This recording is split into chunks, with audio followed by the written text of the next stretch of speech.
The Numinous Podcast with Carmen Spaniola.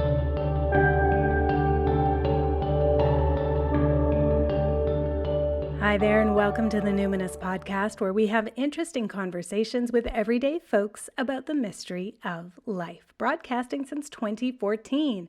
I'm your host, Carmen Spaniola, joining you from the lands of the Lekwungen-speaking peoples, the Songhees and the Esquimalt First Nations, recently known as Victoria, BC, Canada.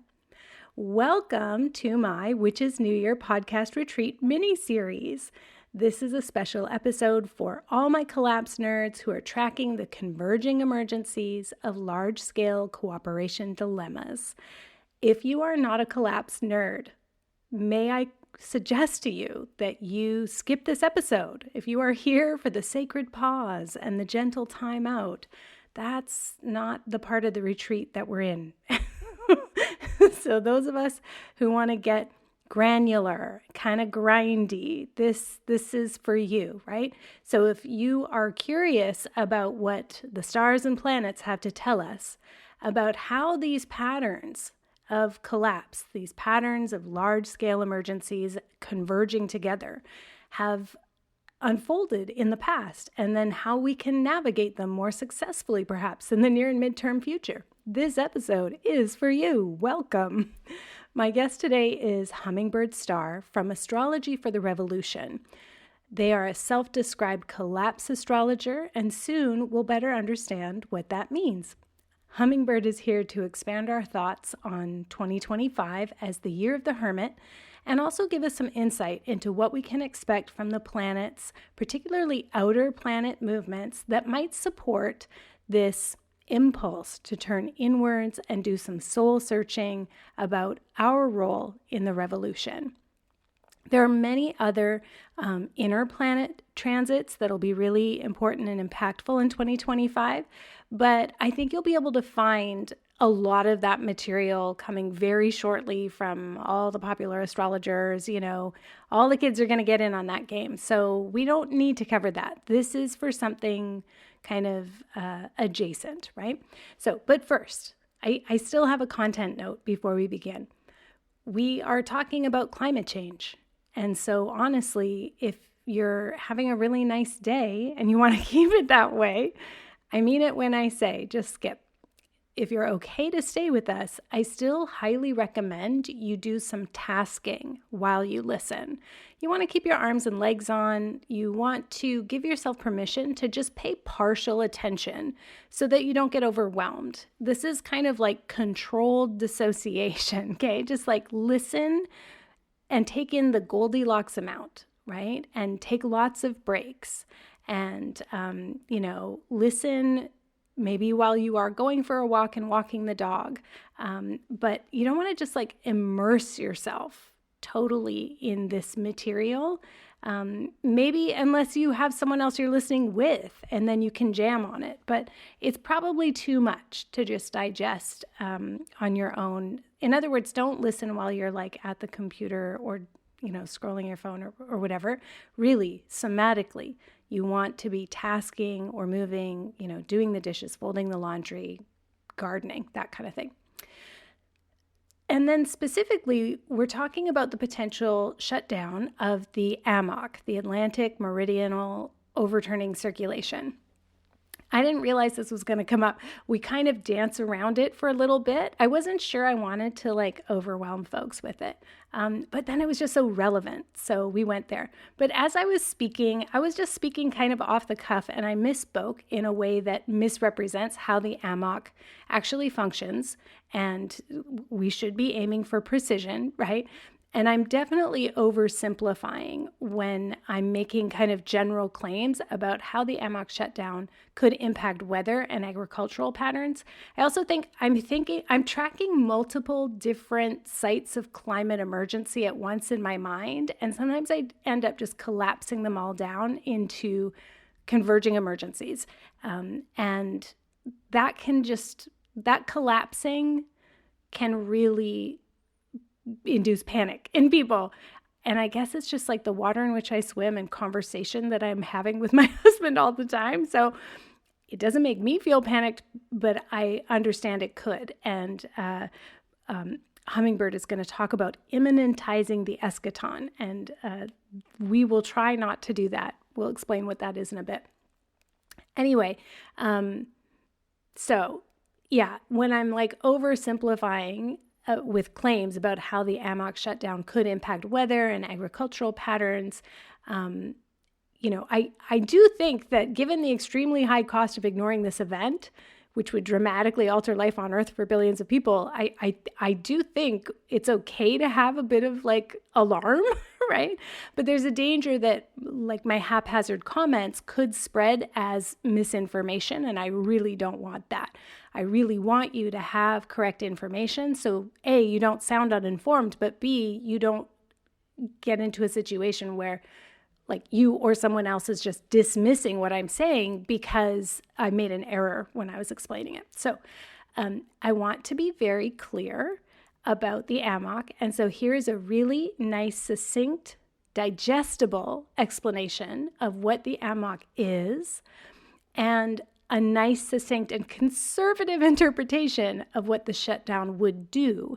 And it happens to come from the Guardian a Guardian article that was published on October 23rd, 2024. It actually was published after the interview with Hummingbird. There are many others, but I thought I might as well use this one that is like absolutely as current as possible. So here's the direct quote from the Guardian. AMOC, or the Atlantic Meridional Overturning Circulation, is a system of ocean currents that brings heat into the northern Atlantic. Warm surface water from the tropics flows north and releases its heat in the subpolar Arctic, south of Greenland and west of Britain and Ireland. Then it cools and sinks to a depth of between 2,000 to 3,000 meters before returning south as a cold current. AMOC is one of our planet's largest heat transport systems, moving the equivalent of 50 times the human energy use, and it has a particularly strong impact on the climate in Europe, and it affects the ocean CO2 uptake and oxygen supply, as well as rainfall patterns in the tropics. Okay, so end of that quote. This is what I was trying to get at, but that is very clear. And now the conservative part. So, new quote, still from The Guardian. The effects of the shutdown include a cooling of the northern hemisphere, particularly northwest Europe. There would also be a shift of the tropical rainfall belt to the south, which is bad because the rains will move away from the rainforest to regions that are not used to so much rainfall. So this will mean droughts in some regions and floods in others. AMOC collapse would have a major impact on the northern Atlantic sea level, which would rise by 0.5 meters or so, in addition to the rise caused by global heating. It would also reduce the CO2 uptake of the ocean because AMOC sinking in the northern Atlantic takes a lot of CO2 down into the deep oceans where it's safely locked away from the atmosphere. So when it stops doing that, where does that CO2 go? Okay, continuing. AMOC collapse would also change the nutrient supply and reduce the oxygen of the deep oceans. This would have a massive effect on marine biology and the entire ecosystem of the northern Atlantic. Okay, end quote. I say that's conservative because it sounds like, ooh, gee, that sounds bad. You have to really sink in and like play out those ideas to have it really hit you. Like, what would that mean, though? It's intense. So we reference Sharon Astick in this episode, excellent researcher and author. After this interview, in the outro, I'm going to say a wee bit more about the likelihood of an AMOC shutdown in the next couple of days. And this is all taken from Sharon Astick's synthesis. And then about like how we might think about navigating this particular climate challenge in our households and communities, in addition to the other climate challenges. But for now, I just wanted to give you that information. And at this point, though, let's turn it over to Hummingbird to give us a sense of what to expect astrologically in 2025, our year of the Hermit. So, Hummingbird, what identities do you lead with? I am an American white Jewish woman. I think that American is an important identity to claim, not because I am proud to be an American, but I think it's just kind of a unique, like karmic identity. And I'm an astrologer and a somatics facilitator. And I also identify as a cat lady. I think that is both of my gender and relational orientation. Nice. So, what is your definition of collapse astrology? And like relatedly, why is your well, I guess it's your Instagram handle, maybe it's YouTube, but like your brand is Astrology for the Revolution. So, yeah, your question made me think about my kind of evolution of thought there because it started out as activist astro when I first started the project in 2018. And it became Astrology for the Revolution. And I kind of started Collapse Astrology as a separate thing, but I kind of feel like everything is going to collapse into Collapse Astrology pretty soon. So it originally started as politicized astrology, astrology with a politic, astrology that's not trying to be neutral, not trying to be quote unquote objective, astrology like I wanted to lean into like how we can use the practice of astrology as a tool for liberation. And I do feel like it's interesting the way that the names have evolved because I do feel like I have become, less hopeful, especially about any kind of political revolution happening, and just as I have discovered the frameworks of collapse awareness. And that really speaks to more of what I have been working with and seeing in the astrology, than activism or revolution. So, yeah, I also think now, especially with the collapse theme, it's a lot more about how do we use astrology as a map to kind of anticipate what's coming. And how can we use it as a framework for understanding this moment in time when so many of the narratives that we have been programmed with, that we have, relied on as far as just like, what do I believe? What is life about? What am I doing with my life? So many of those things are collapsing. Astrology, while it's definitely not, objective, it does give you something to lean into. That's some certainty that I think the brain and the nervous system kind of crave and can kind of relax with a little bit. So yeah, I feel like there's a lot of unexplored potential really for astrology and helping people that are really wanting to move things forward in society, whatever that means. That's so relatable, that idea of like, and then it evolved and here we are at collapse. Like I work with a lot of parents and have always worked with a lot of parents or like individuals who are actually, I should say, becoming parents or have become parents and then become aware of collapse, or they're experiencing a lot of ecological grief or like climate anxiety, and it's like, should I have children? And the way that I have supported them in terms of like, yeah, providing some education about collapse and, what I think is important. I still think that like developing an ability to self and co-regulate, I do think that's like the primary goal as a parent, is like for yourself and for your child.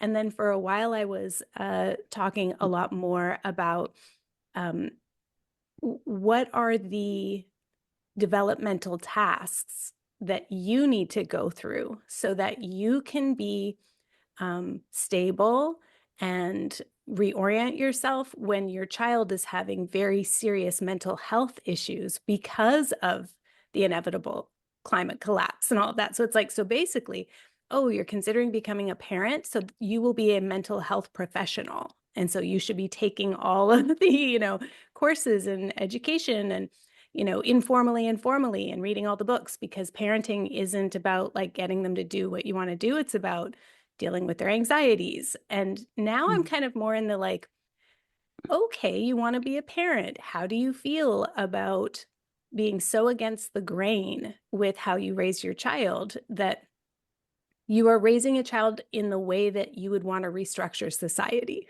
So it's like, the whole thing isn't get your child through school and get them to college or university. It's like, what is education for?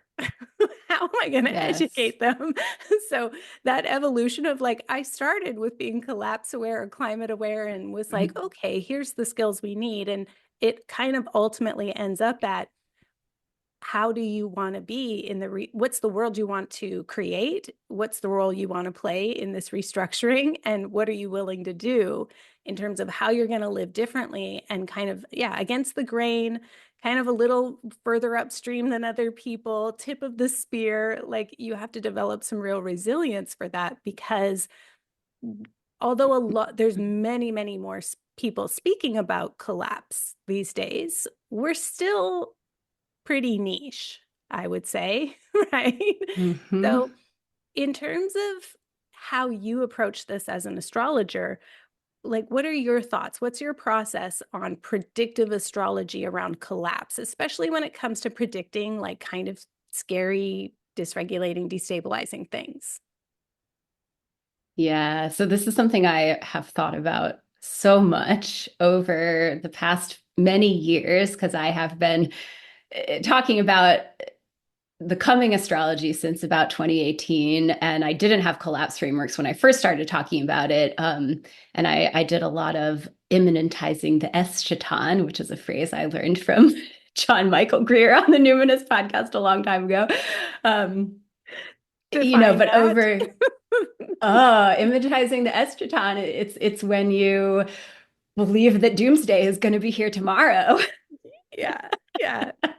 Yeah, no, collapse is a long, slow process. And so we're not doomsdaying as though the sky is falling and it's happening on a certain date and which is imminent and it's all gonna that's not what it is.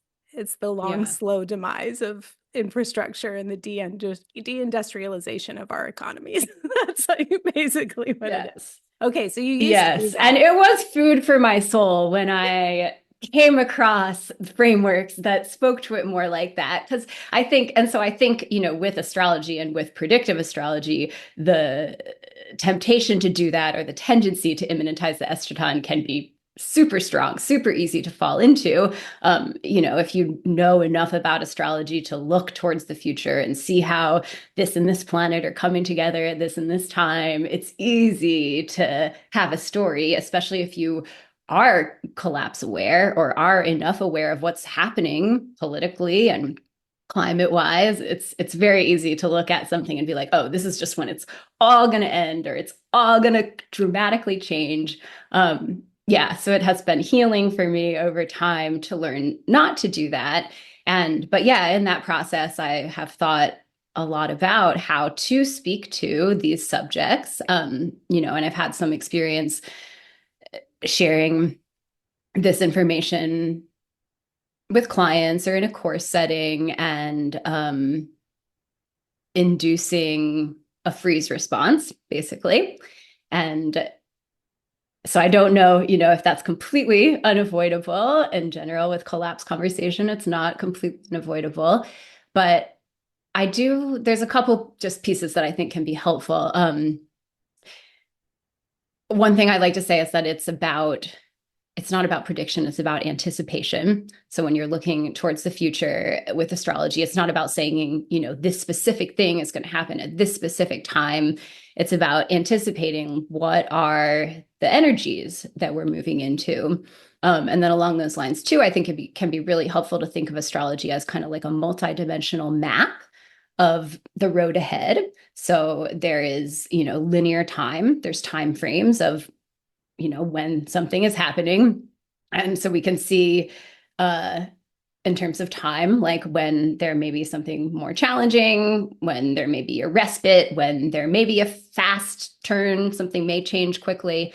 And then the energies, the planets involved, the signs involved also gives information kind of about like the weather, like what are the energies going to be like in these different time frames. So having a map is not the same as going on the journey. The map is not the territory. Astrology does not have the answers. This is what I at least like to tell myself because it was helpful for me when I recognized it that like astrology does not have the answers to how we actually navigate the territory of collapse. And I also definitely don't have those answers, not my expertise at all, really. But still, it's better to have a map than not, right? It's better to have something that you can look towards and have some sense of anticipation of what's coming. So yeah, as we get into some of the coming specifics in the astrology, hopefully that can be helpful for listeners. Nothing is about saying that this is set in stone, and a lot of it is going to be about how you are navigating things just personally, how you're moving through these energies personally. So it can be useful to know if there's a lot of fire or a lot of earth or different pieces like that. Yeah, I want to amplify that because that's such a brilliant thing to say, that astrology doesn't have the answers. It's just telling you, here's what this terrain kind of looks like on a map. But again, you're going to get there and be like, oh, it's a lot boggier here than it showed, or that sort of thing. Yeah. And I totally agree that when we talk about collapse, it's like we have invoked the muse. Welcome trauma, like welcome fear, welcome all these things. And so there isn't a way to talk about collapse that is going to be like, velvet on your nervous system. There just isn't. And, we, as you know, we have the Collapse 101 course in the Numinous Network, and the network itself is set up, and the calls, everything that we do is for sensitive nervous systems. But even still, there are people that I'm like, I don't think you should take that course, because if you know yourself to be a real ruminator, then, you want to be listening lightly. What I often tell people, and I want listeners to really heed this is a better episode if you're tasking. Like you're in the garden, you're moving your body, doing dishes. Yeah, you're doing laundry, rather than when you're in the car driving. Please don't, because you're just going to get tense without knowing it. If you want to really listen closely because you feel pretty resilient and you love prepping, even still, I would say, while you're going for a walk so that your arms and legs are moving, this just isn't a great episode for when you're sitting down and not doing much, like at your computer. Like, yeah, anything you can do to like keep your arms and legs on a little bit, because even when you love this stuff and you want to keep going, yeah, both of us having a little stretch here, even when you love it, you can't talk about collapse without it kind of getting a bit of an oppressive feeling in your nervous system. So you just want to keep a little movement. Okay, so with 2025 being a Hermit card year, and folks who listened to the last episode, that's like a numerological, I would call it part of a magical practice, divinatory practice. 2025 is going to be our Hermit card year because it's the card that's associated with, perimenopause brain number 9. Is that where I'm at? Yes. Okay. Very basic math. 2 + 2 + 5. So given the Hermit card themes we talked about in the last episode, what are some of the things you would encourage people to make space for in their lives next year? And I'm also curious, like, which particular transits look particularly hermity to you? I love that the Hermit is the card for 2025, because I feel like the Hermit is a very liminal card, and 2025 is a very liminal year. The transit that I want to just mostly zero in on for this whole conversation is Neptune's movement from Pisces into Aries. And I'll get more into the specifics about that later. But in terms of 2025 being a liminal year, what is happening kind of in the big picture astrologically is that both Neptune and Pisces or both Neptune and Saturn are moving from Pisces into Aries. And they both move into the very, very beginning of Aries, and then they both move back into Pisces.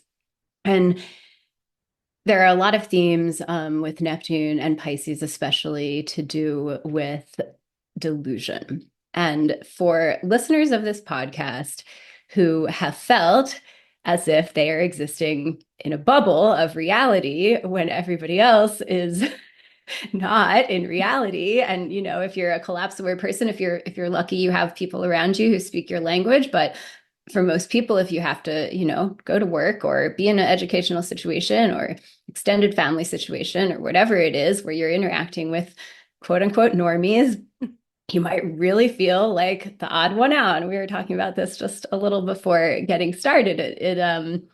It's a very weird time right now, and I think the astrology really describes it. There are some of us that are just very aware that there is a major emergency happening, and then there are a lot of people that are just completely head in the sand, whether that's celebrity culture or sports or even the political horse race or whatever else it is. There's a million opportunities to be distracted right now.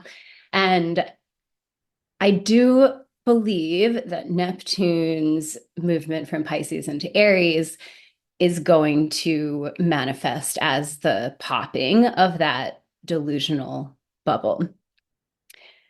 But 2025 is going to be strange, going to be kind of liminal, because there might be a little bit of like a seeming wake up in the middle of the year. And by the end of the year, it probably will feel as if the world is putting its head back under the sand, or, the water is back above everybody's head again. Mm. And so there were a couple pieces about the Hermit card that you named that I think are really relevant here. So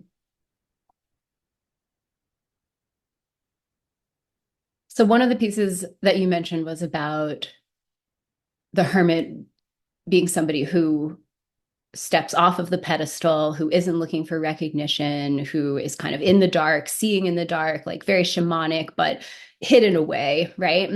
And I think that that's a pretty good recommendation of an approach for a collapse-aware person who is maybe super hungry for more people to be recognizing the truth. You may get like a taste of that in 2025, but then, like I said, that may kind of go away again. So I think, to really identify with the Hermit and identify as that one who is kind of keeping the vigil in the dark, doing the work in the dark, alone and isolated in a way. So are you saying like, don't be surprised if like you get like a little bit of the, what would that be, like a dopamine hit, like a little bit of the like, people get me, but then it's like, wait, what? Like it's kind of short-lived. Yeah. And maybe on the personal level, that could happen, I think, in a lot of different ways for people, not only related to collapse, but I think in terms of a wake-up call around the climate crisis in particular. I'll say more about the specifics of the archetypes later, but like I think specifically around that, there could be a time when it seems like people are addressing the emergency, and then that might sink back down. And okay. Not that every collapse-aware person is like desperate for recognition. But I talk to a lot of clients who feel like it's very up in the air for them, like what their role is in this time. And they feel like they know they're here for a purpose. And they're like, oh, I have this job, it pays the bills, it's not bad, but I'm not really sure like how I'm supposed to show up and how I'm supposed to lead or what I'm supposed to offer. But I feel like there's something. And I think that we are reaching a time when there is going to be more like yearning for the wisdom that people who have been studying collapse and kind of facing these shadows for a while have to offer. And it's probably is a very like soul fulfilling thing, for people to be able to offer that, even if it's just very locally, even if it's just, in an inner circle or with family or whatever. And then it could be just a little bit like disappointing to see that go away. But the full wake up call, I think, will be more in 2026. So I just think that the Hermit, has good advice for taking this year to be liminal and not needing to know the longer term picture, maybe for yourself in a lot of ways. Right. It's not really a year for like fruition. It's like an in-between precisely. kind of place. So not a year for fruition. Good. We can be patient then. We can like call on the patience of the Hermit. And this is good data to have so we can manage our energy. Yeah. Yeah. And there's one other piece I wanted to say about mentorship, because you mentioned that being a theme of the Hermit. And you mentioned, I think, that the Hermit is a different kind of a mentor than the Hierophant. And I loved that because I had never really thought of the Hermit as a mentor figure, but I had thought of how Chiron and Saturn are both mentor figures in astrology. And Saturn is much more similar to the Hierophant. And I actually feel like Chiron has a lot in common with the Hermit. And Saturn is entering Aries next year. Chiron is in Aries and has been for a while. And so I thought that theme is really relevant, maybe more in terms of Chiron's type of mentorship and guidance. So Chiron, kind of like the Hermit, he is an outcast. He's half horse, half human. He can never be fully human. He lives in a cave on the outskirts of society. He's also very shamanic, and he's a mentor to a lot of figures in astrology. But even as a mentor, he can never be fully part of the human society. And that's a part of like the real wound in the archetype of Chiron. And so it really made me think 2025, being this liminal year, being a Hermit year, really made me think about, maybe an invitation to learn from the wounded of our world. So I always think of people with chronic illness and disabilities and sensitive nervous systems when I think of Chiron. Anyone whose brain just works a little bit differently, that doesn't always fit into kind of mainstream ways of being, of socializing. Of course, there's just, so much wisdom in all the life experiences that people have had who experience being outcast in one way or another. And so I feel like there are a lot of different ways we can take on that type of like mentorship and learning and offer, maybe offering our wisdom from our own wounded and vulnerable places, not needing to take on the Saturnian or Hierophant type of, authority figure who's like, do this, do not do that. Mm-hmm. With Saturn and Aries, there also could be some of those experiences, whether or not it's coming from an authority figure, just more need for discipline and structures and boundaries. But yeah, the Hermit made me think of Chiron a lot. It's an interesting idea to have this, just keep in the collective consciousness here, though, about teachers and teaching. So all of these figures are making choices about, again, like, how do we want to be? Like, what's the valence here? And so I would say 2025, like thinking about who do you want to be your teachers, and perhaps more lived experience teachers, or, teachers that are not necessarily the easiest to find, so they come to you through referral, through word of mouth, through, that sort of thing. And then also as a teacher that, you can be getting really great feedback, but you don't get the social conventions or the social trappings of like huge platform or big likes or massive programs or whatever it is. And like, that's okay. It's not that your work isn't gaining traction. I often feel that way, where it's like, I don't know, I feel like there's some expectation. Maybe it's in my own mind, or maybe it's in earlier interpretations I had of my chart, where like I have this expectation, like, oh, it's going to be impactful somehow. And so then when I'm not getting the sort of socially sanctioned feedback of like huge likes, huge platform, great wealth, it's like, oh, it's just not happening for me. But that's not true, because the feedback from the people I work with is like, oh, this is the real deal. This is so much better. This is so much more value. I'm still learning so much from you. It's been 4 years, that kind of thing. So I feel like I have a lot of Hermit energy. So thinking of like, oh, great, a whole year to devote to something that I feel like I know so well. Like, how am I going to do this? But I think there's a lot of integrity in this card, and integrity is such an important value for me. And so it's nice to think about, what is the leadership that's integrity with my values. Like, first of all, we have to be really clear on what our values are. And a person who values integrity would have done a like deep dive in excavation. So if that piece of integrity in leadership or in teaching or being in integrity with your values as a teacher, especially if you're like an anti-capitalist, the Hermit is a really great card to sort of transition your approach. I think transition away from teachers who are not talking about these things or who do not have lived experience, or, you know, it's not sitting right with you. So yeah, thank you for bringing that up. What else do you see as like really hermity in the short term in 2025?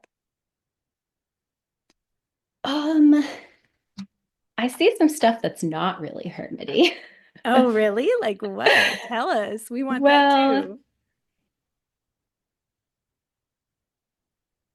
I mean, there are other big outer planet transitions happening. Uranus is moving into Gemini. That's another one where it kind of moves in and then comes back at the end of the year.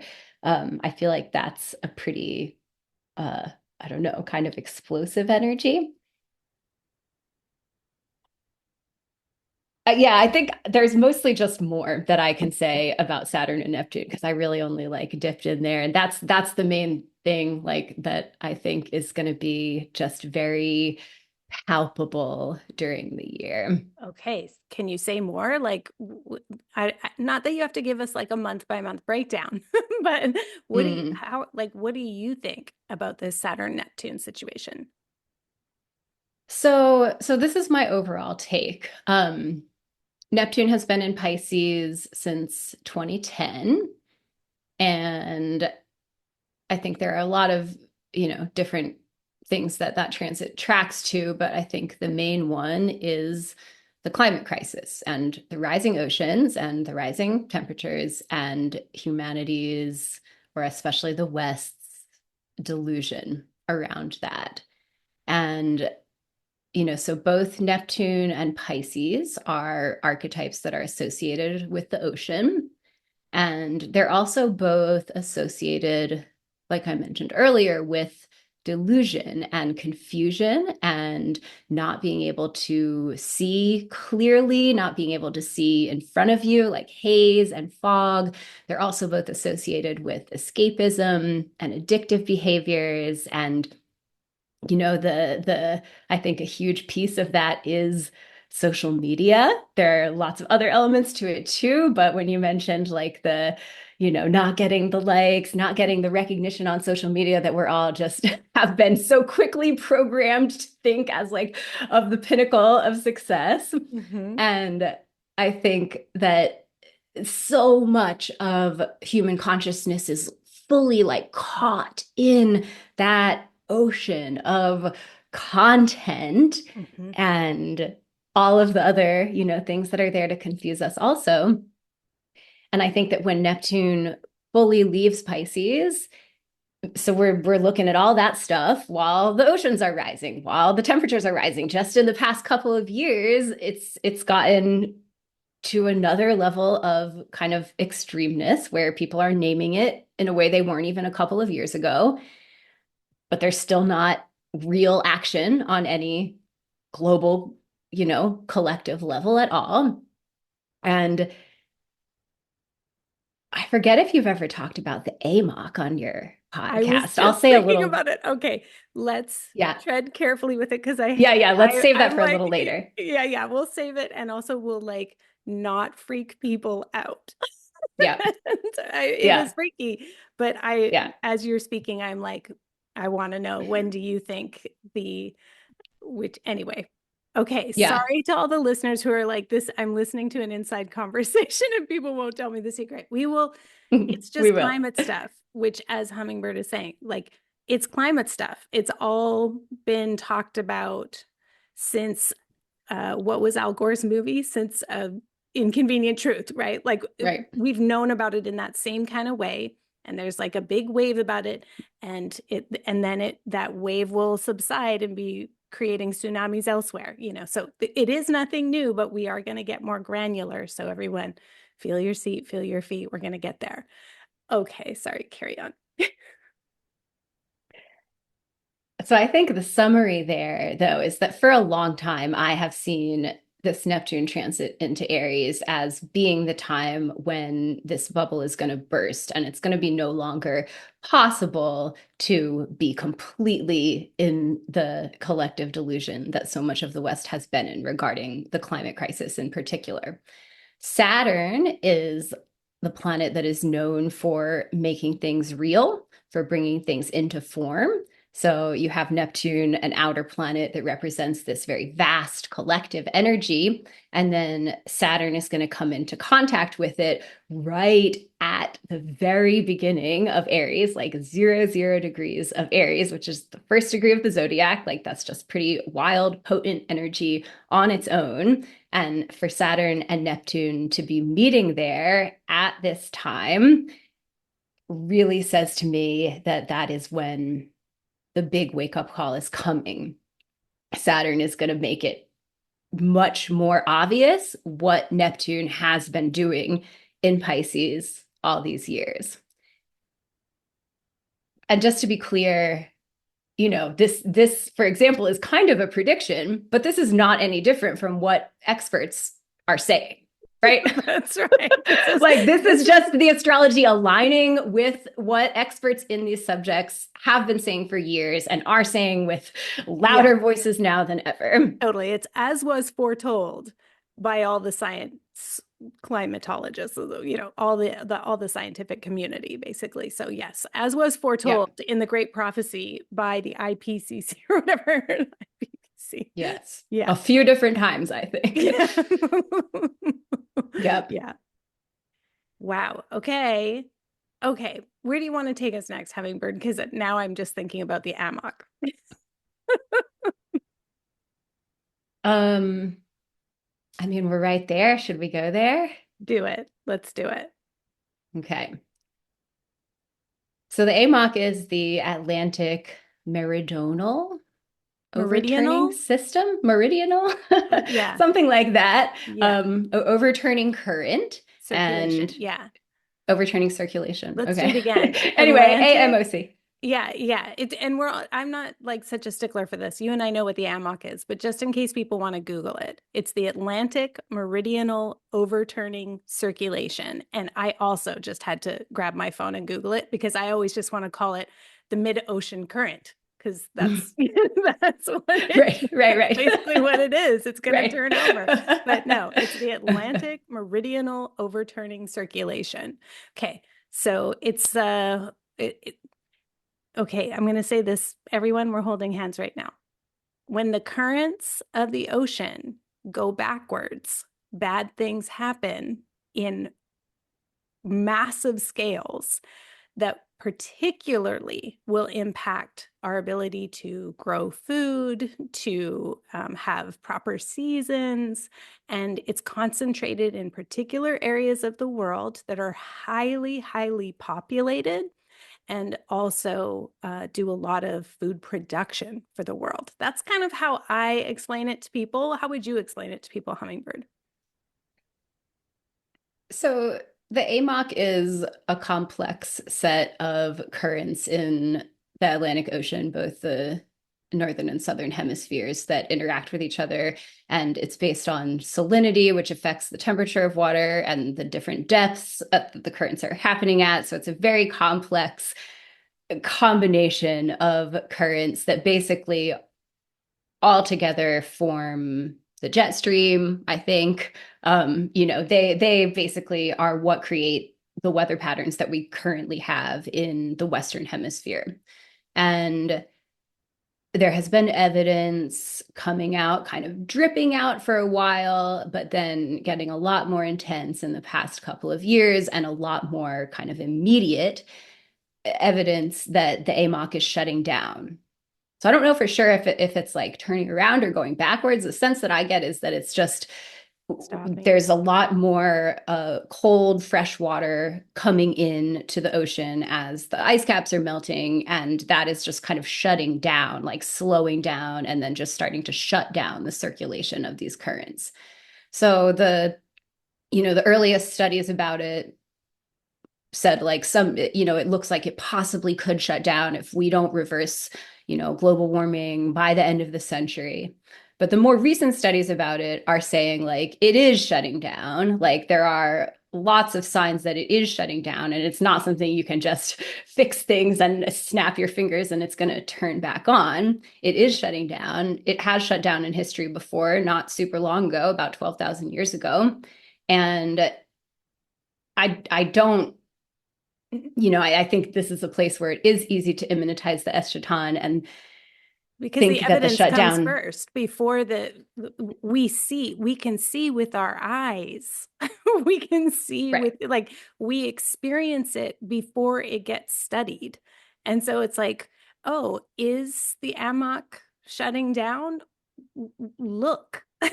Just look. Like, so it's not Yeah. going to be that helpful for them to keep predicting it's 50 years away, it's 30 years away, it's 20 years away when entire cities are getting washed out and it's the worst hurricane season ever. It's kind of like how much more prediction is going to be helpful for you when you are literally underwater. So it is, when people talk about the amok, they're talking about the things you can see on the news right now that are not anomalous anymore. And we're trying to say here on this podcast and many other areas, and scientists are trying to say this is going to be so much more commonplace, so much sooner than we expected. And it's one of the signs that, like, I don't want to say that it's too late because I know that freaks people out, but let's be honest. Like, it's one of the signs that this is a runaway kind of situation where even when we wake up, we would be waking up to some devastation. And so the preparation that we need to do is not ignore this and really think carefully about, okay, how livable in this context is the place where I live?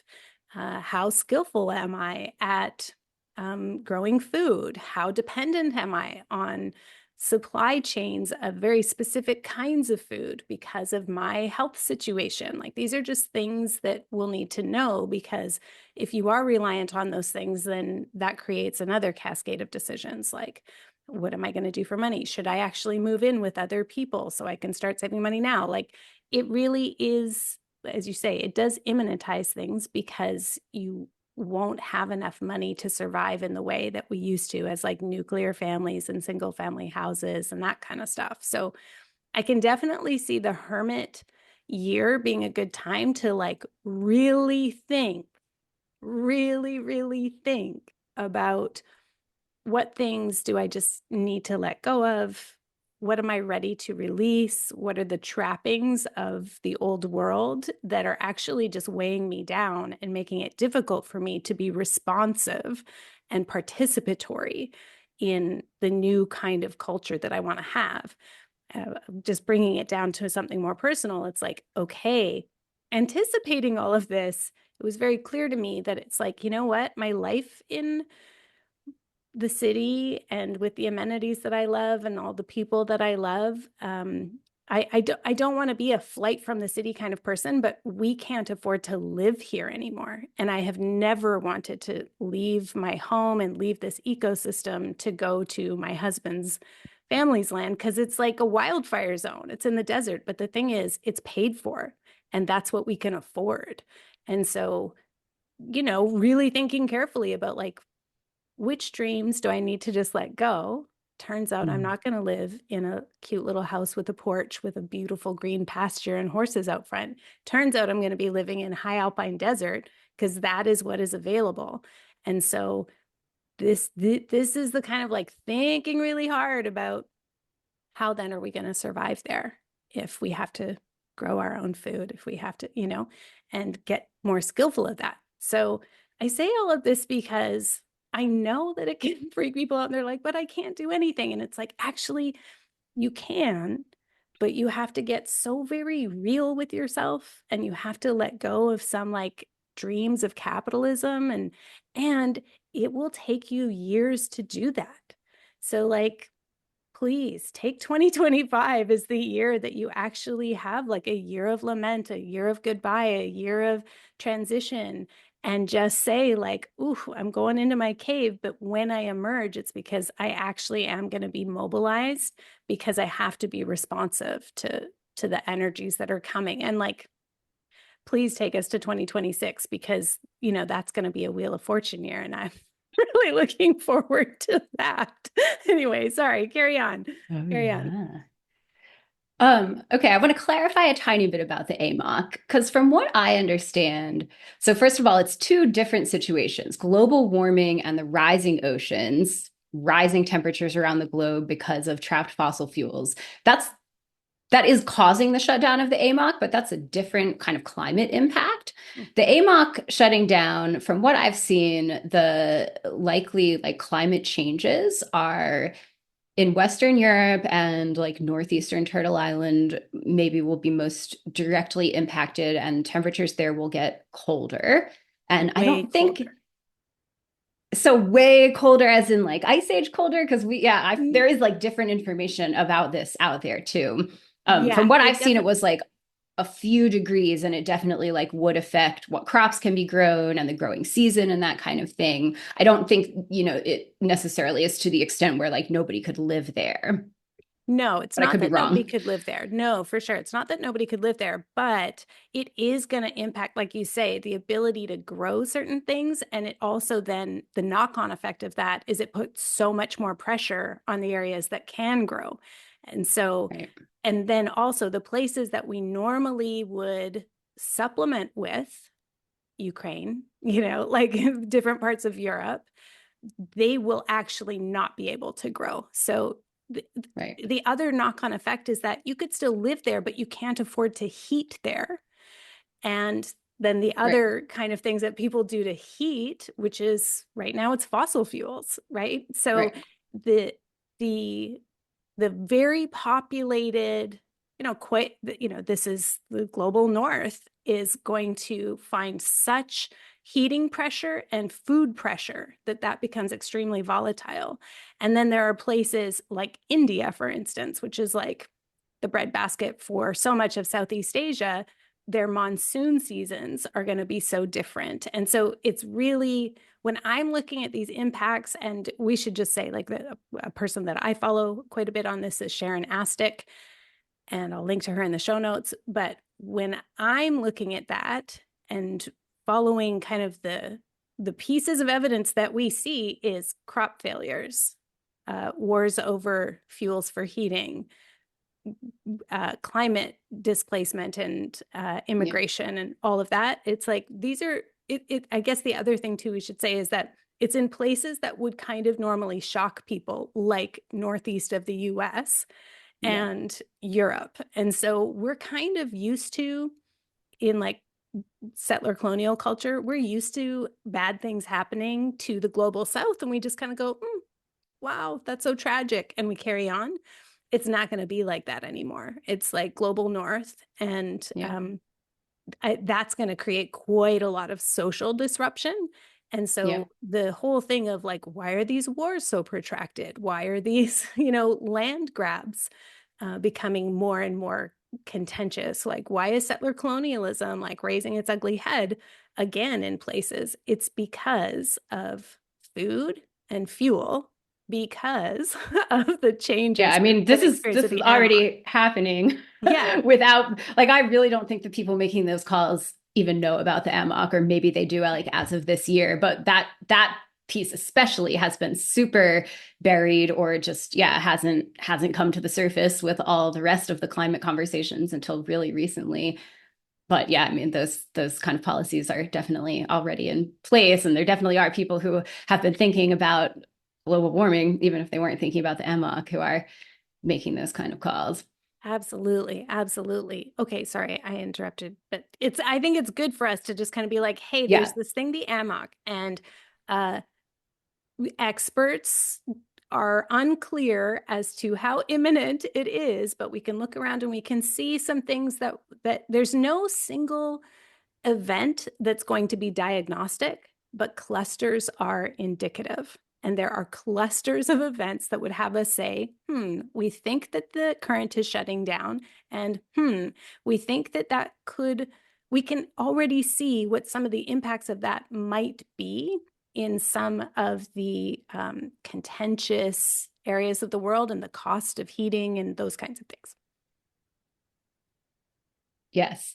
Yes. And this is where astrology, brings an interesting extra layer into the picture. And this is really true with Pluto's movement into Aquarius and geopolitics also.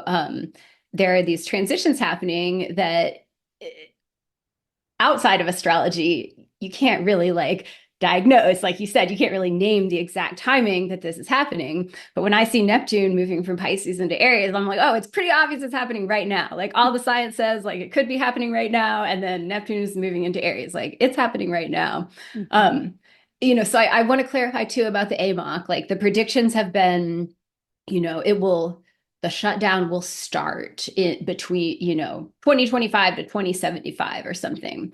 And then it has become more and more clear recently that the shutdown is starting. And so what I think is that Neptune's transition into Aries will correspond to real public acknowledgement that that is happening. Not that it's something that might happen in the future if we don't turn things around, that it is happening and there's no going back from it.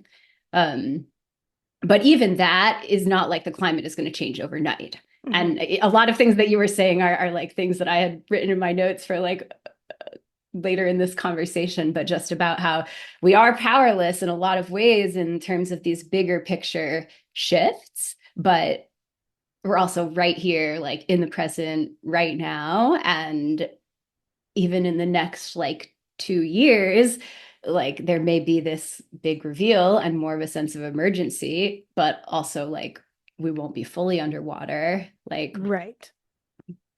So, okay. So as we look ahead a bit in the Rider-Waite-Smith tarot tradition, we would expect then, just looking at the cards as well. So we have astrology sort of giving us hints. We have cards giving us hints in Rider-Waite. When we look at some of the upcoming cards, there's some of the most turbulent ones in the tarot. Like the Death card would be coming in the next few years, the Tower on the not too distant horizon.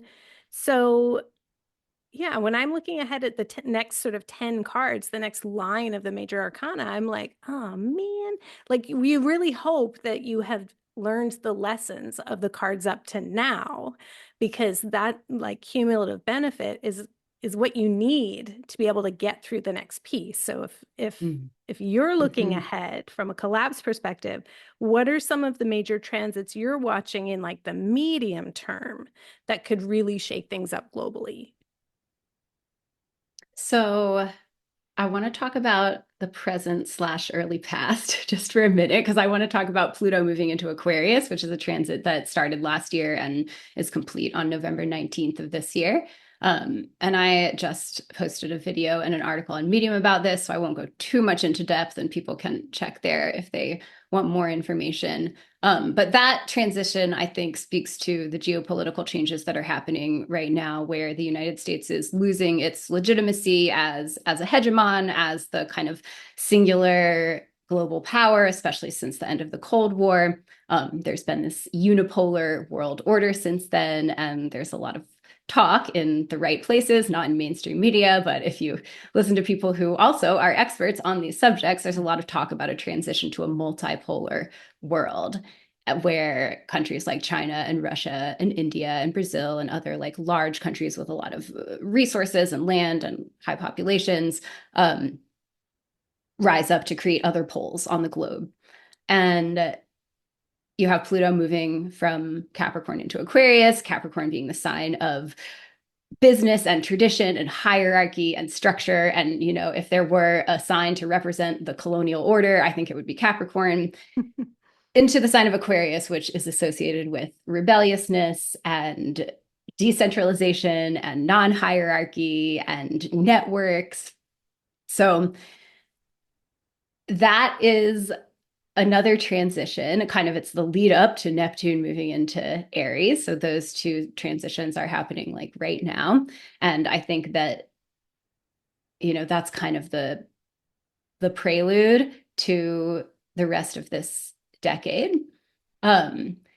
Then in the medium term, the other big transits that I have looked at are the third Uranus return of the United States and a trine between Pluto and Uranus, both like early in air signs, with Pluto in Aquarius and Uranus in Gemini.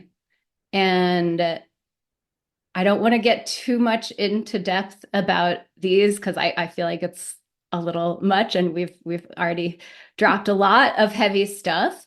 But I think overall, looking towards the rest of the decade, yeah, the death card is in there. I forget which other ones, but I think The that Hanged Man. the There's like, Hanged Man, like this another liminal card. right? So like when I think of like a word to describe the medium term, it's protracted.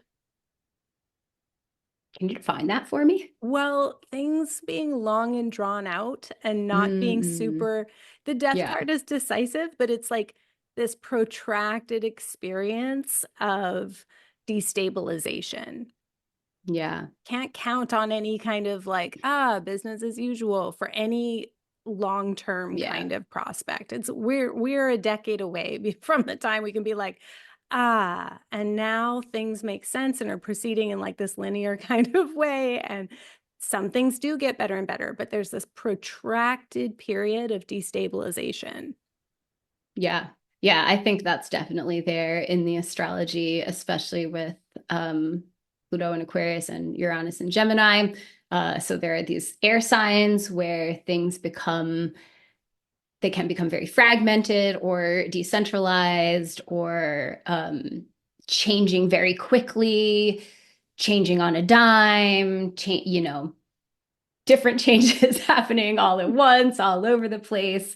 There's a lot of themes of technology with Uranus and with Gemini and with Aquarius. All of those archetypes relate to technology. So I think that hopefully there will be some positive developments. The trine between Uranus and Pluto also looks pretty scary to me in terms of Pluto being related to the like war machine and Uranus being related to technology.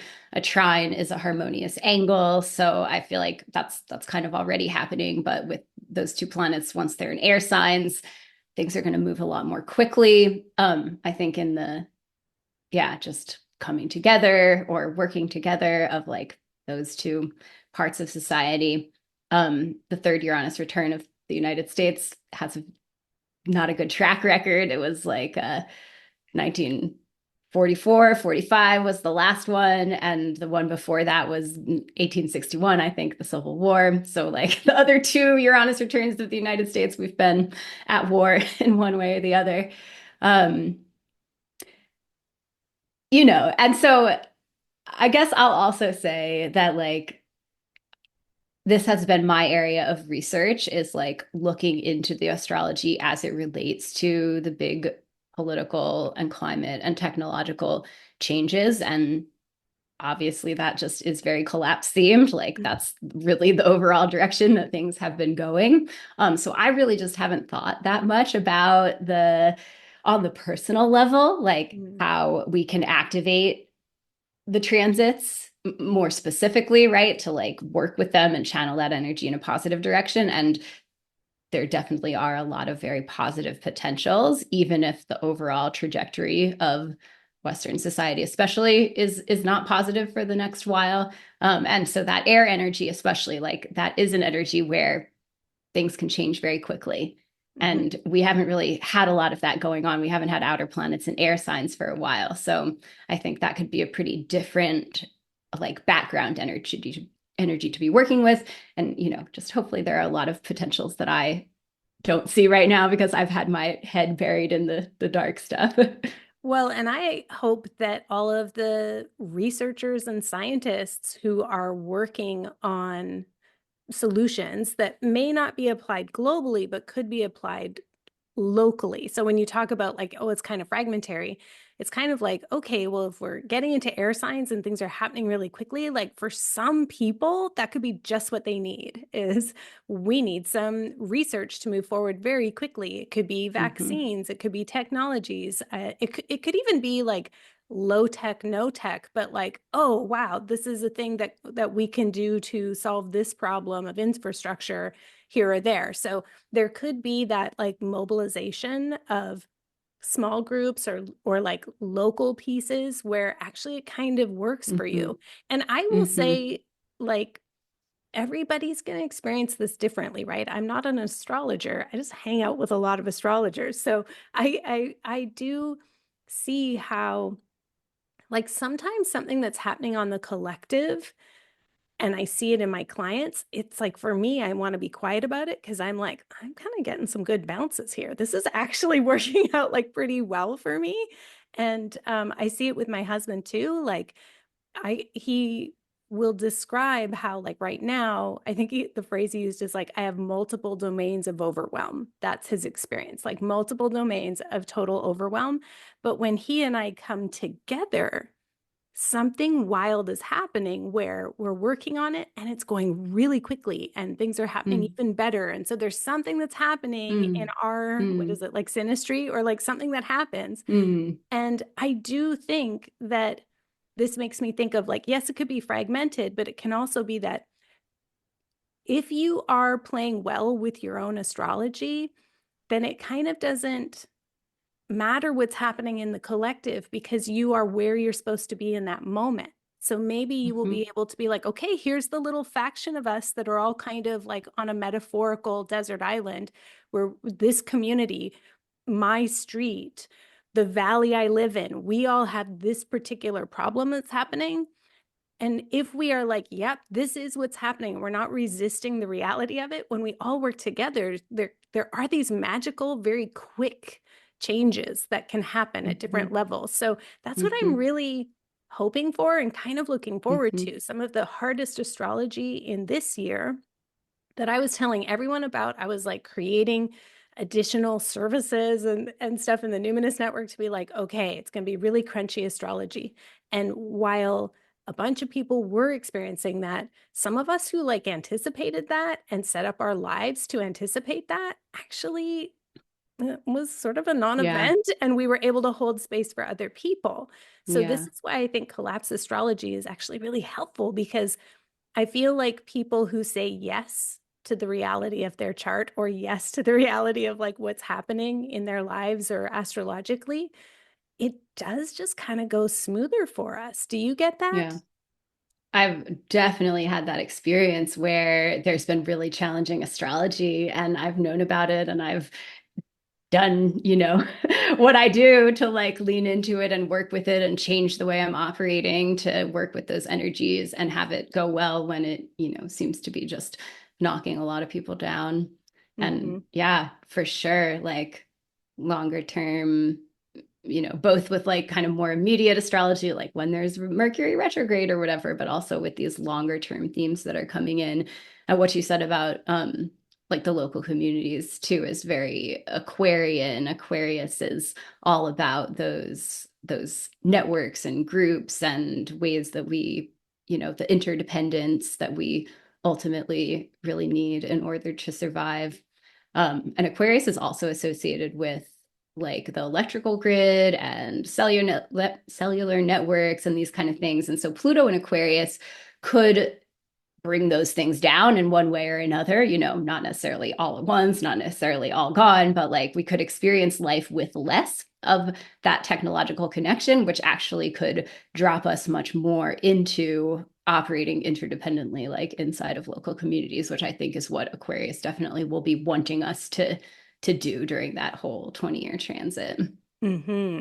I will be, revisiting my business continuity plan. And so all of the guides in the network, there's whatever, a dozen of us, have access to this document, the business continuity document, that is just like a 2-pager Google Doc that has the chain of command. If I am unavailable, if Ruben's like, if we are Mm. going through something, and it's just like, it's almost like a will. It's like, this is what I wish Mm. to see happen, and everybody's kind of consented, but this way everybody knows what should happen if, yeah, there's a wildfire where I am and I can't teach and I can't get into my network or whatever.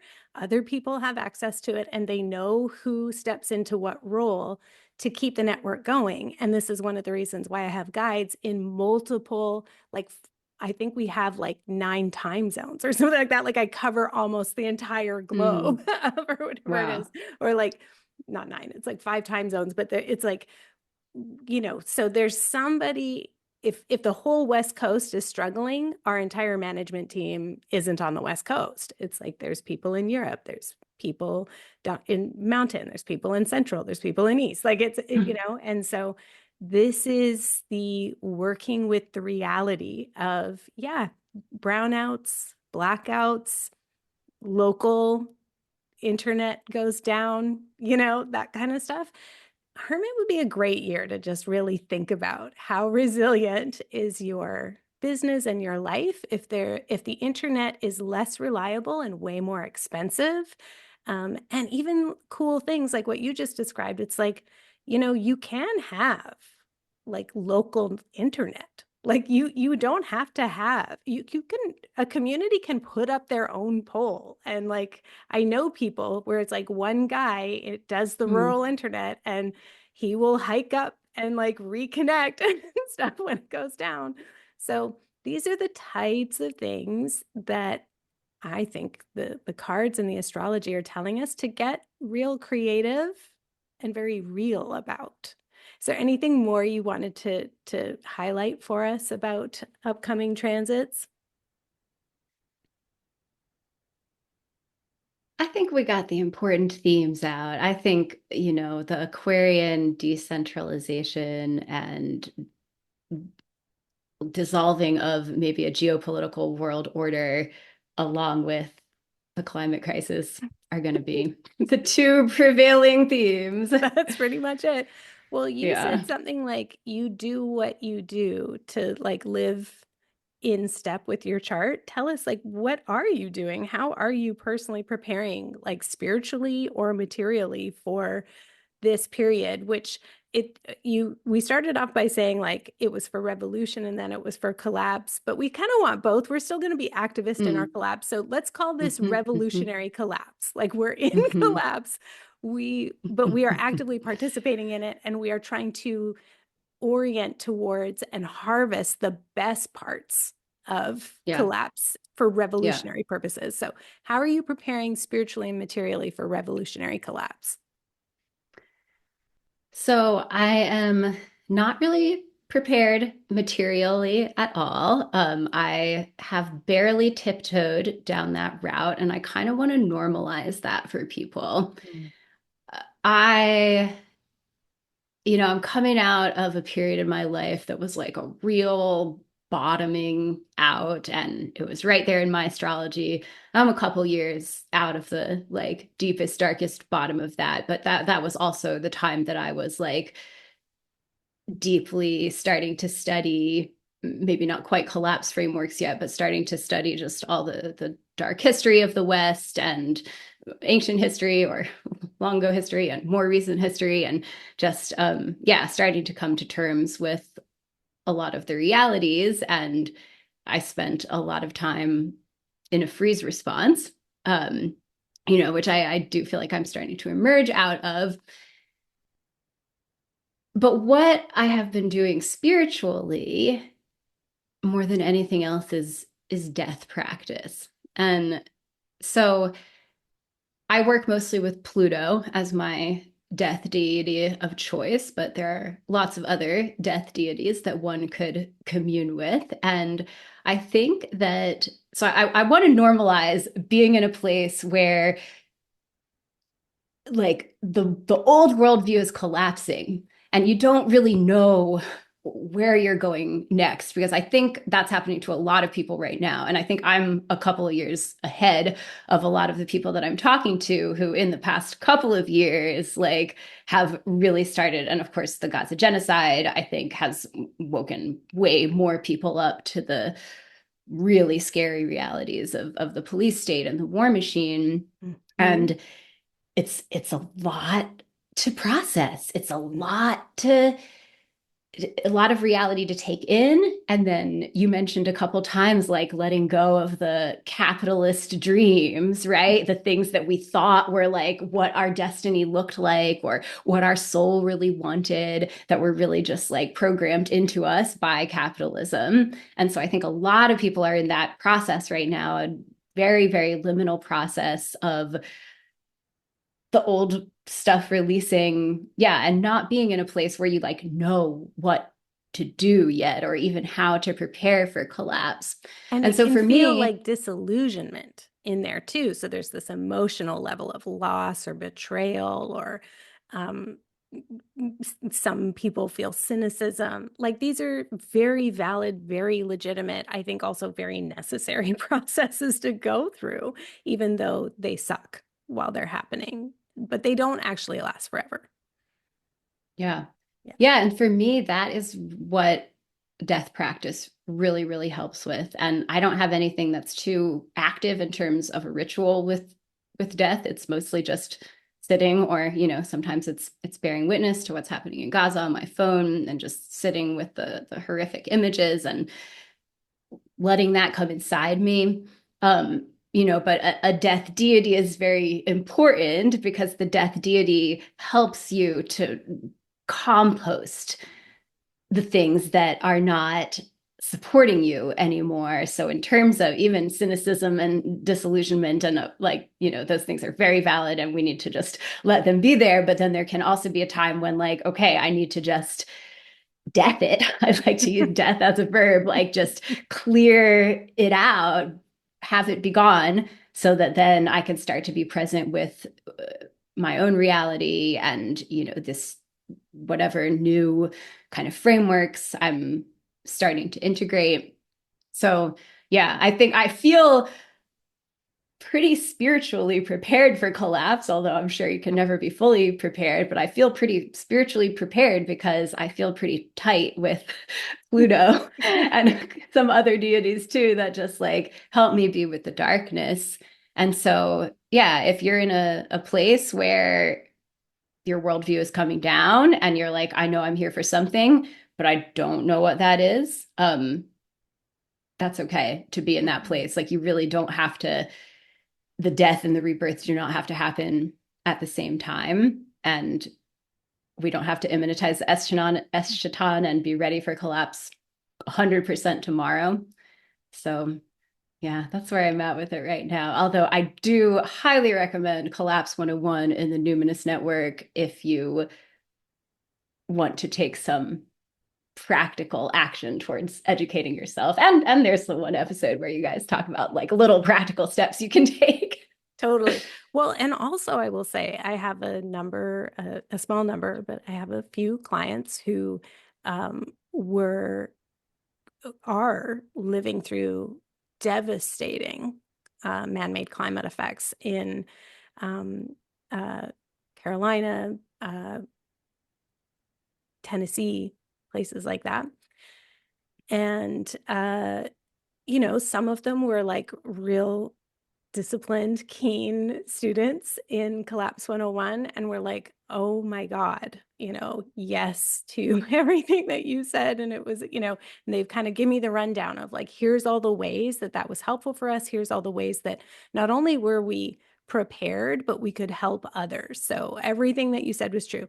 And then there were some people who hadn't done any of the physical preps because just like you, it was just like, I'm just they were in the disillusionment of their own kind of personal collapse and took Collapse 101. I don't know.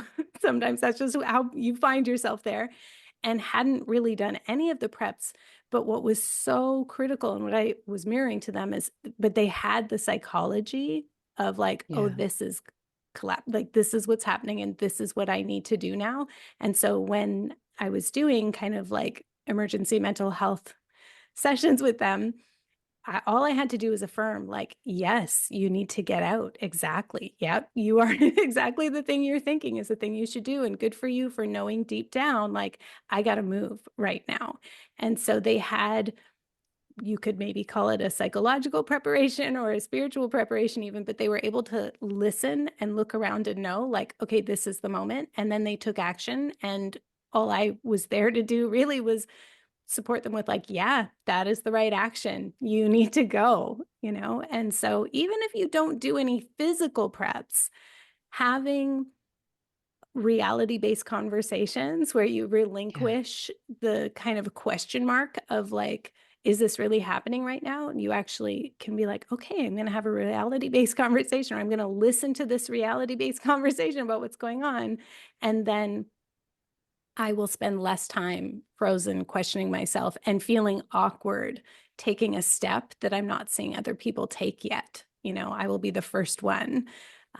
So yeah, if you're listening, you haven't done any physical preps, you know, potentially you would be interested in Collapse 101, not because you have the ability to do preps, but because it would feel good to have someone just tell you the truth and kind of have heard at least, here's what then we would do. And you can run with it, you know? Yeah. Yeah. And I think Collapse 101, you know, beyond just the physical, like prep suggestions or advice or whatever, you're taking action towards being collapse prepared by watching and just putting your mind, your consciousness into that framework and into that possibility. And yeah, I think that's fascinating with your clients and makes a lot of sense that like if you have done some of this processing ahead of time, when some kind of disaster strikes, there's just less layers to go through to like be in the reality and like be able to take the action that you need to do. And overall, like we can prepare as much as we want and then who knows, right? So much, and you know, this is coming from me, like very unprepared in most of the physical ways, but like I do think that so much is just not visible right now, what we need to do, the steps we need to take. And I think that does relate to Neptune and Pisces. And hopefully in the next couple of years, there will be a lot more clarity on the individual level about like, okay, this is my role. Like, this is where I fit in. This is where I can serve. Well, and I think of it as being mentally nimble. So this is kind of like a nice aspect of the Neptune Aries relationship, perhaps, is like taking action even while things are kind of like, whoa. If you've done the pre-work, like when one of these clients said, it was so good that my partner and I had conversations about things, so we didn't have to have that argument right while the emergency was bearing down on us. You know, it's like we already, and so she said that freed our minds up for all the other decisions we had to make, since like in the same way that the astrology doesn't have the answers, Collapse 101 doesn't protect you from collapse events. Like they're going to be happening to you. And so you're trying to have figured stuff out beforehand. Okay, so I want to bring us back though to your practices spiritually, since like this is where you've been focusing. Can you tell us a bit about how you are either training for or currently in process or have recently been becoming more skillful with grief and rage? I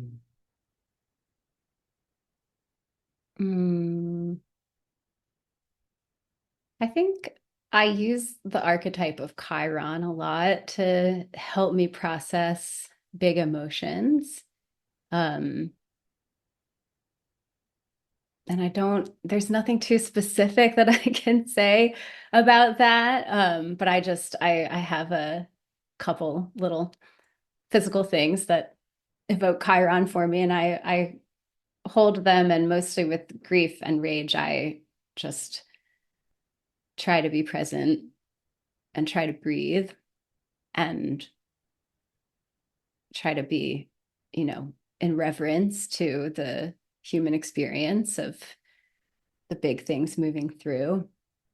And I think with grief and rage, there can be a time for death practice, but it's not immediate.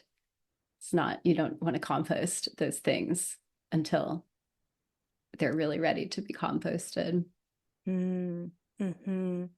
Well, thank you so much for being in this brave conversation. And thank you so much for holding space for folks who are trying to make sense of what we're experiencing, like on a personal level, a global level, but particularly with climate, particularly with choices we need to make in collapse. It is very tip of the spear still, even though those of us who are in it, it's kind of like the water in which we swim, the air we're breathing, like this is not a topic. This is the way I live my life. So, it feels like okay to have these conversations, but there are a lot of listeners who are probably just going to come across you for the first time and be really relieved to know that you can help put them in perspective. So thank you so much for doing this work and shepherding us through these big transits, Hummingbird. I'm glad you were here today. Thank you, Carmen. I will put links to Hummingbird's work in the show notes. You should definitely get on our newsletter if you're interested in astrology and collapse, or just astrology too, but certainly if you're interested in astrology and collapse, it's a really fantastic newsletter. I find it highly enjoyable. And there'll be other links to some YouTubes and articles that are relevant to today's topic. Thank you, Hummingbird, for your excellent teaching today. Always look forward to your Instagram posts on these topics. And it's a brave thing to stick your head up and say, this is what I'm seeing. So I'm there with you. I'm tracking what you're tracking. And I'm glad all the listeners are here with us too. So I want to take us into kind of like a little denouement, it's a part 2, but it's like a part 2 to kind of wrap this up in a good way, hopefully. I'm going to expand a little bit on what we talked about with regard to the likelihood of the AMOC shutdown and the impacts of what that would be. So let's turn our attention to the body of work out in the world by Sharon Astick. Sharon Astick is the author of multiple books on collapse and the most like prolific writer on this topic you'll ever see. She has an excellent blog that I'll link to as well. I've asked her to come on the podcast, but it was in the middle of the pandemic, and those of us who are still COVIDing are like still in the pandemic. So, but it'll come at some point. She and Ruben, my husband Ruben, tend to DM and message a bit more. Well, a lot more than she and I do. I'm just in Ruben's reflected glow, kind of. But anyway, my point is, she's in our orbit and has been for a long time. And just like a little tiny bit of her background that's relevant here is she's married to an astrophysicist who teaches environmental physics and teaches climate modeling to his students. And so I always imagine that their household is a little like mine and Ruben, where we're just like constantly in conversation about this stuff. We're just always kind of riffing on each other's last thought. We're engaged in this like never-ending volley of ideas that build on each other until one of you says to the other one, you should write a post about that. Or like we should offer a class on that. You should like do a podcast on that. But by the time you get to that point, you're so deep into this like mutual understanding that it's actually kind of hard to like back up and go far enough back to kind of go, okay, so we want to meet people where they're at, but where are they at? We don't know. We're like way off on our own track over here. So it's like hard to think about how do you bring people along to where the two of you are in your line of thinking. Anyway, this is totally just projection, but I presume it's like that for Sharon Astick and her partner. And so her husband's brilliant mind combined with the fact that she's a polymath, like she is one of those people who's basically a genius in multiple domains. I just think that means that she is a good source if you're looking for a really good meta-analysis of the scientific literature on pretty much any given like climate or collapse related issues. She's done a huge review, and if you follow her on Facebook, or I don't know if she's got a private situation now. I haven't been on Facebook in a long time, but prolific is an understatement. So I'm going to read some quotes, and we're going to hold each other's hand and go through this. We are standing together as thousands, and we can handle this. This is one of those oh shit things, but we can face anything together. So here's a quote from one of Sharon's numerous articles on the issue of the AMOC shutdown. Okay, actually, sorry.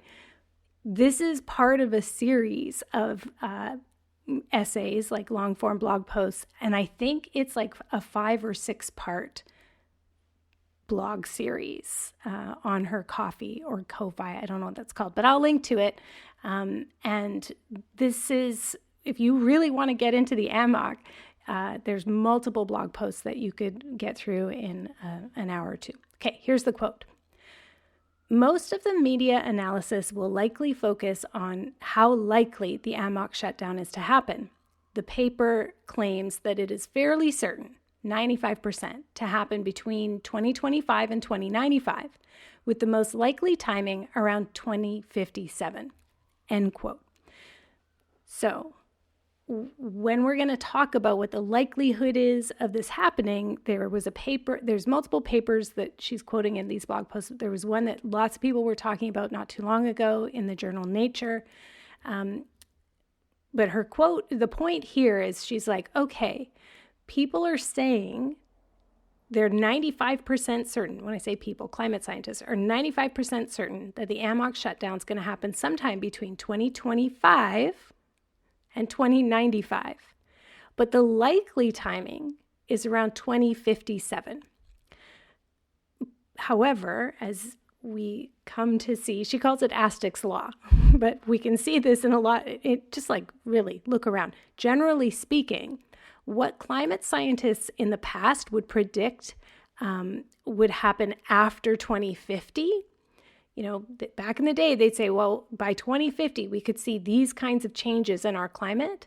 We're seeing that happen now. We're seeing that happen 30 years ahead of their predictions.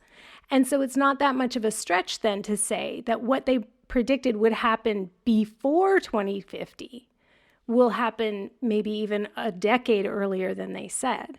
So the possible range of hitting a tipping point to an AMOC shutdown was predicted here as like maybe 2057. If we say, okay, but generally things are happening 30 years earlier, that's 2027. And so the things that we are happening, so the tipping point to shut down is like right around now. Astic goes on to say, quote, but even if the paper is partly wrong or even hugely wrong, even if there was only a 10% chance of that happening between those years, and less than a 0.2% in any given year, and this is her emphasis, given the potential cost, it must be taken seriously, end quote. So she goes on to explain how risk analysis always depends on basically 3 different factors. And, I've talked about risk analysis in Collapse 101 quite a bit.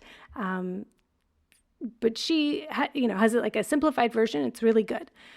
So the first factor is how likely is the thing? If we're trying to analyze the risk in order to determine how many resources we're going to devote. And when I say resources, it's not just money or time. It's our cognitive resources. How much are we going to think about this and consider this?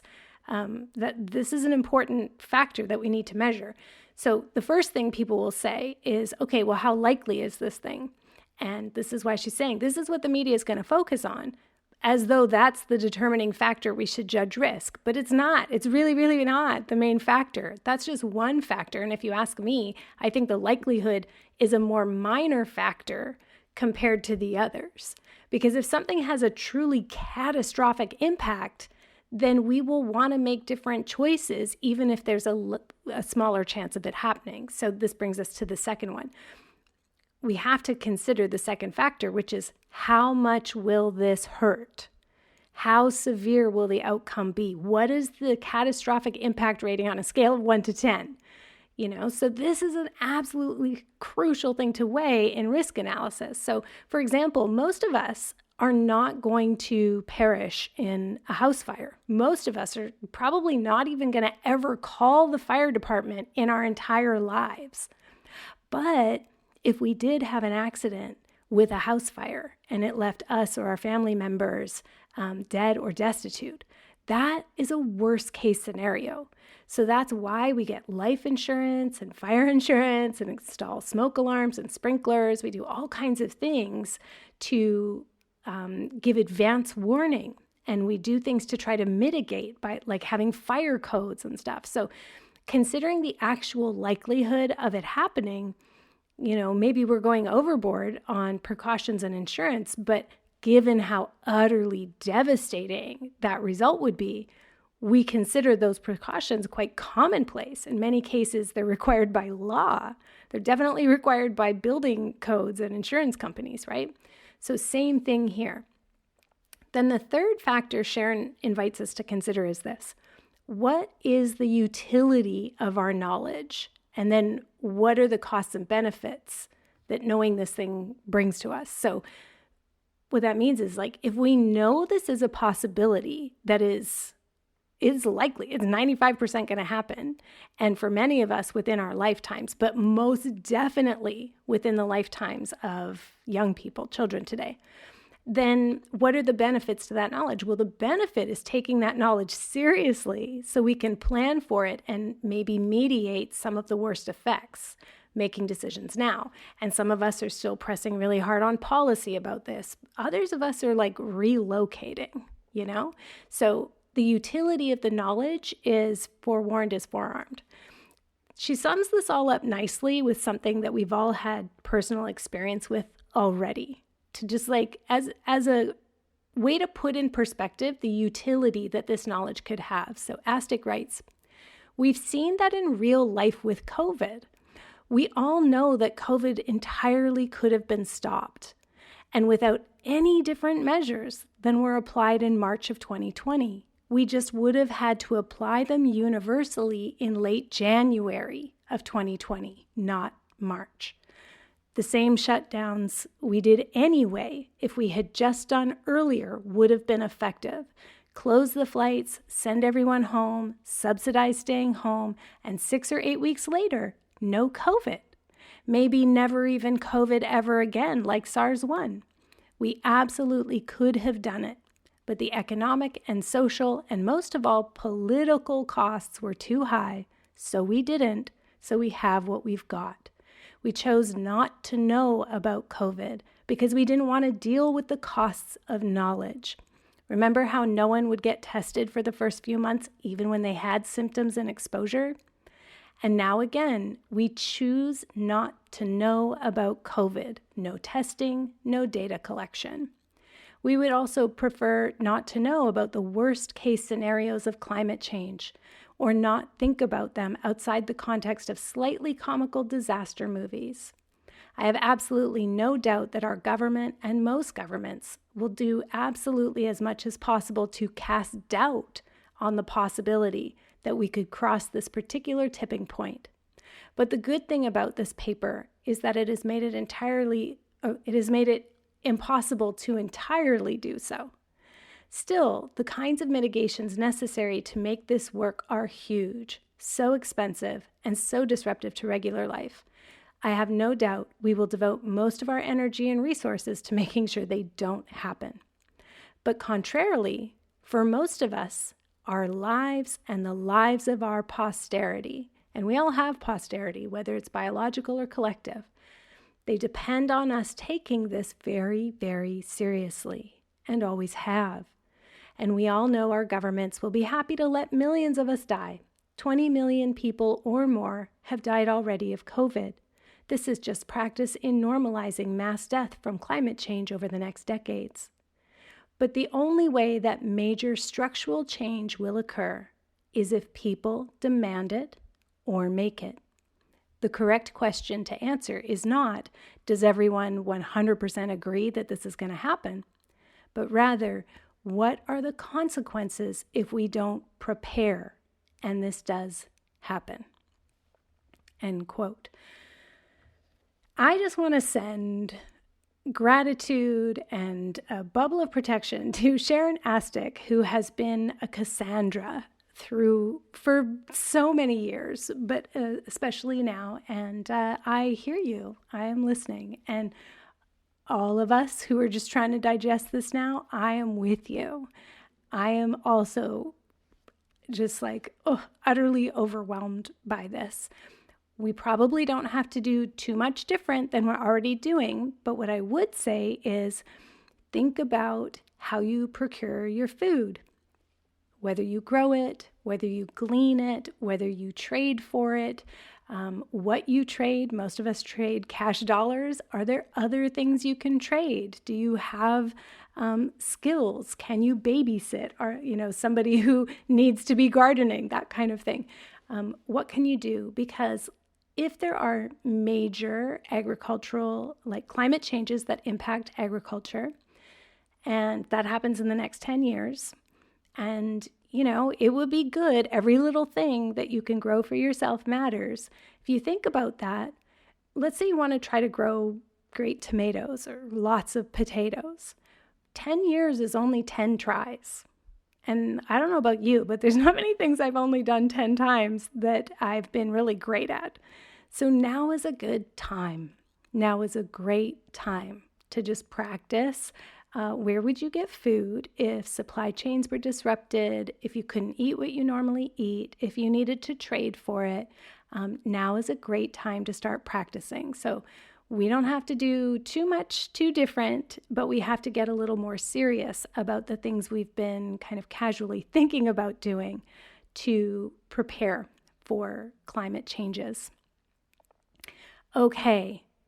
There's been a lot to chew on in this episode. If you want to leave me feedback, if you want to commiserate, if you just need a place to vent, you can go to the show notes or to numinouspodcast.com, like in your player or on my website, and you will find a link to leave feedback. You can either leave a voicemail or a written note. I am happy to hear from you.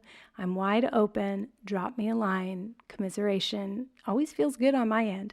Or you can open up a new browser tab and go to castfeedback.com/numinouspodcast and do it there. My listener shout out today is to Maggie from Mexico, who left me some feedback. Thank you, Maggie. Maggie said, I adore your podcast. It's so regulating, so informative, so organizing, a true beacon of light in a world that often feels like a hellscape. Thank you. Thank you, Maggie. It sounds like you've listened to my collapse episodes, and there is a contingent, people like me, people like us, who find it very organizing, and coherence is very grounding. And so when somebody just speaks truth and tells you, hey, this is what's really going on, this is the reality, and I'm not going to sugarcoat it. It's super sucky and shitty and overwhelming, but we're going to face it together and be very honest. I mean, that there's something inherently settling in that for me. So thank you for listening. Thanks for being here. And if you'd like to join us for Collapse 101, more folks doing this kind of thing. And because Collapse 101 isn't a podcast, we're like together in class. I do a lot more kind of somatic pauses and like lots of somatic resets, and there's like more opportunity to like verbalize and stuff. It's probably easier to digest than a podcast episode. Anyway, if you want to join us in Collapse 101, you just register for the Numinous Network. Once you get into the network, you'll find an on-demand video course with topics that start with foundational frameworks for collapsing in place, processing big emotions around collapse, to some very specific explainers on topics like the rise of fascism in collapse and long COVID in collapse. I've received feedback recently from folks who are in North Carolina who experienced devastating impacts from Hurricane Helene, who had done Collapse 101, and they reached out to me to say, thank goodness we had done that, or like it was so helpful. And their ability to stay kind of upright and mobilized and just instinctively know what to do, it was very gratifying to hear that. So it was really great to have people thank us, Ruben and I, for creating Collapse 101. And it was very gratifying to know that it actually had really helped.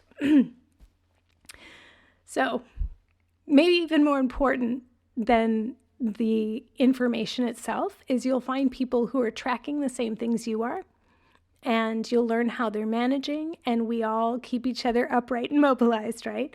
You'll see how they're making tiny choices, tiny steps, even though they also have a sensitive nervous system, even though they also are recovering from personal trauma, even though they also are just trying to survive capitalism, just like all of us, you know? Everyone in the Numinous Network is somebody with a sensitive nervous system or who is surviving a big thing.